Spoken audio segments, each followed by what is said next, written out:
दाजुभाइ दिदीबहिनीहरू के गर्ने अब जिन्दगीमा के हुन्छ कसो हुन्छ भन्ने कुरा कसैलाई थाहा हुँदैन है। अब आजदेखि डेरा सर्ने भइयो होइन, आयुष्मान केन्द्रबाट अब सिंहदरबारको डेरा सर्ने भइयो होइन। यो पनि दरबारै थियो, दरबारबाट फेरि अर्को दरबारमा सर्ने भइयो, राष्ट्रिय आयुष्मान केन्द्रको दरबारबाट। र अब सम्पत्ति त लैजानु पर्यो, आफ्नो सम्पत्ति होइन। ल सबै सम्पत्तिहरू यति हो। मैले ल आज चाहिँ यो डेरा सर्दाखेरि मेरो डेराको सम्पत्तिहरू यसरी चाहिँ लैजाँदैछु। दाजुभाइ दिदीबहिनी हेर्नुहोस्, महावीरको सम्पत्ति कति हो कति हो।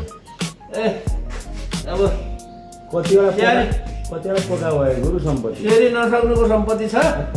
यहाँ चाहिँ सबै कागज पत्रहरू मेरो चाहिँ चाहिने कागज पत्रहरू छ। अरू सम्पत्ति चाहिँ यति हो। ल आज डेरा सर्ने भइयो।